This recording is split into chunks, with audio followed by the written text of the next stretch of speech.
Find angle M below.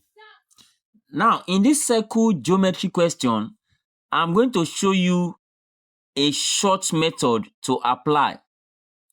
And then I'll now explain the reason behind the short method so that you can fully understand why I used it. Now, in this short method, what I just want you to look at is that M, if you see a question like this, a diagram like this, where two sides like this are equal, the easiest way to find M directly without wasting your time, especially if you are doing an objective question or multiple choice question, the easiest way is just to simply take this 124 at the center, 124, and then the 124, you are simply using it to divide 4. And that will give you the value of angle M as 124 divided by 4 is going to give you 31 degrees. So angle M is 31 degrees. Now I'll show you the reason behind this short method so that you can get it fully. If you look at it now, you see that this line is equal to this line. In the same way, this line is a radius. From center to circumference is a radius. In the same way, from center to circumference is also a radius line.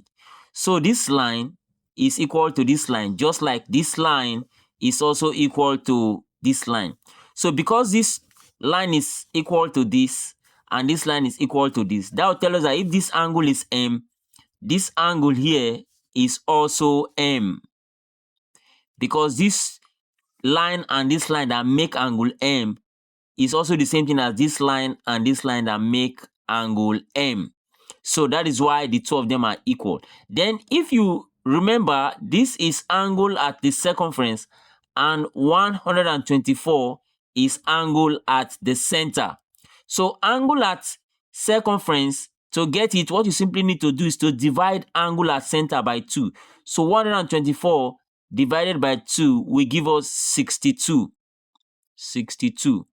So that when you multiply angle at circumference by 2, it's going to give you angle at center. Don't forget the theorem that angle at center is twice angle at the circumference. Now, if you trace this line here, to the center, you are going to also observe that this is a radius line from center to circumference. So this line is also the radius of the circle. So that tells us that this line is equal to this line because this is R and this is R. So they are equal lines. So this triangle is an isosceles triangle. So if this is M, this angle here is also M because base angle of an isosceles triangle are equal. In the same way, this is also an isosceles triangle because this is R and this is R. So this triangle is also an isosceles triangle. So if this angle is M, then this base angle here will also be M. So you now have M and M as base angle. So if you add this 2M, it's going to give you 62. And don't forget that it is this 62 multiplied by 2 that gives you this 144. So the 4 that I'm using here is from, first of all, the M plus M to give you 2.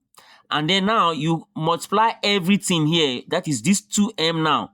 You multiply by 2 to give you 4M. So invariably, we can see that 4M is finally equal to 124. That is what it means because this is M plus M, which is angle at this circumference. So angle at the circumference is 2M because M plus M is 2M. So angle at circumference is already 2M.